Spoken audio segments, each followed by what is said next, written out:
Swastiastu, Assalamualaikum warahmatullahi wabarakatuh. Namo Buddhaya, salam kebajikan, salam sejahtera bagi kita semua. Selamat datang di podcast kita kali ini, ASN Muda Berbicara. Perkenalkan, nama saya Putu Laksmi Pramita SP, ahli pertama penyuluh pertanian yang akan menjadi host kita hari ini.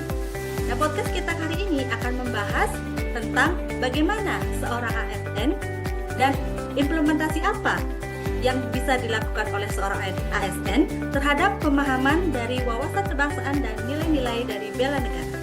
Nah, hari ini kita akan kedatangan dua orang narasumber, yaitu Mbak Nafis Givari Firdaus SP. Halo Mbak Nafis. Halo Kak Laksmi. Gimana kabarnya Mbak Nafis? Baik Kak Laksmi. Oke, tetap semangat ya. Pastinya. Oke, untuk narasumber kita yang kedua yaitu Dr. Iketut Dika Perbawa Esket. Halo, apa kabar dokter? Halo Mbak Laksmi, halo Mbak Nafis. Ya, kabar baik. Oke, tetap semangat ya dok ya. Oke, untuk mempersingkat waktu, kita mulai saja. Kita akan membahas materi yang pertama. Saya akan bertanya kepada narasumber pertama kita, yaitu Mbak Nafis. Bagaimana menurut Mbak Nafis, pemahaman Mbak Nafis tentang wawasan kebangsaan dan implementasinya pada kehidupan sehari-hari di lingkungan kerja? Silakan Mbak Nafis. Iya, terima kasih Kak Laksmi. Mengenai wawasan kebangsaan itu sendiri dapat diartikan sebagai cara pandang yang dilandasi akan kesadaran diri sebagai warga dari suatu negara, akan diri dan lingkungannya dalam kehidupan berbangsa dan bernegara. Untuk selanjutnya, gimana sih implementasi wawasan kebangsaan ini di lingkungan kerja saya? Kebetulan saya mengambil satu contoh ya, ini yang sudah saya alami sejak awal, yaitu tentang mengenai bagaimana kita menyikapi adanya sebuah perbedaan baik dari suku maupun agama, karena kebetulan saya ini merupakan pendatang di tempat kerja saya yang sangat berbeda ya. Maksudnya saya dari Jawa, tempat kerja saya merupakan Bali. Tentunya saya ada perbedaan dengan teman-teman saya mengenai agama dan juga bahasa. Nah, dari situ saya mengambil contoh saat ada upacara keagamaan. Nah, itu tetapi kita juga saling membantu gitu loh. Misalnya saya ikut dalam mempersiapkan upacara keagamaan itu sendiri. Lalu teman-teman beribadah, saya membantu untuk mendokumentasikan. Juga teman-teman saya itu kembali kepada saya, memberikan tempat di kantor, disediakanlah ruang untuk saya biar bisa beribadah di situ. Nah, untuk bahasa sendiri, teman-teman saya itu jika berbicara dengan saya menggunakan bahasa Indonesia. Nah, dari situ saya menyikapi itu sebagai sebuah implementasi dari salah satu fungsi wawasan kebangsaan, yaitu untuk memiliki kesadaran dan menjaga kerukunan dan persatuan. Ya, seperti itu Kak Laksmi.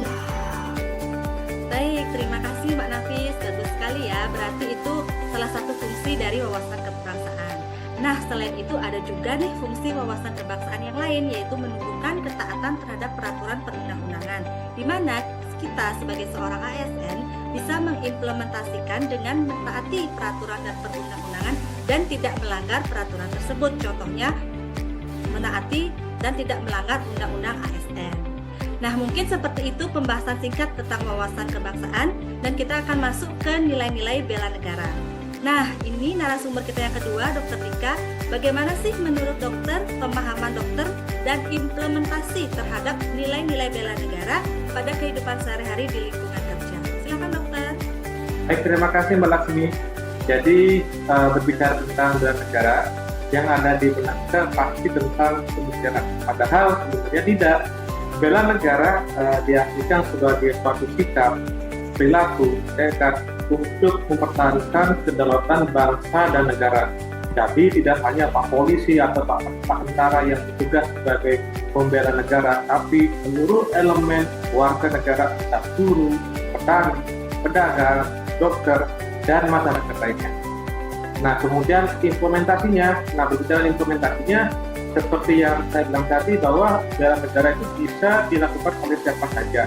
Misalnya, saya sebagai dokter mengobati pasien tanpa memandang background pasien. Hal ini masuk ke nilai bela negara bagian Pancasila sebagai ideologi negara, tepatnya pada sila kelima. yaitu keadilan sosial bagi seluruh rakyat Indonesia. Contoh lainnya, misalkan seorang guru, di mana guru itu berjuang bekerja mendidik anak bangsa di daerah pelosok dengan gaji 300.000 per bulan. Jadi ini termasuk bagian rela berkorban untuk bangsa dan negara, di mana para guru itu rela mengorbankan waktu, tenaga, dan pikiran demi kepentingan umum. Ya. Oke, terima kasih Dokter Dika, sangat menarik sekali ya, karena jika kita mendengar kata bela negara itu kan identik dengan TNI, Polri, dan pelatihan fisik, padahal bela negara bisa dilakukan sesuai dengan profesi masing-masing. Nah, kalau saya sebagai seorang penyuluh pertanian bisa menerapkan nilai bela negara dengan melaksanakan tugas secara bertanggung jawab, membina petani, mendampingi petani agar dapat menumbuhkan petani yang smart dan dapat meningkatkan kualitas maupun kuantitas produk pertanian sehingga memenuhi kebutuhan pangan masyarakat. Nah, teman-teman semua, mungkin sekian diskusi podcast kita kali ini karena keterbatasan waktu. Terima kasih kedatangannya Dr. Dika dan Mbak Nafis. Sampai jumpa di podcast kami berikutnya. Selamat pagi.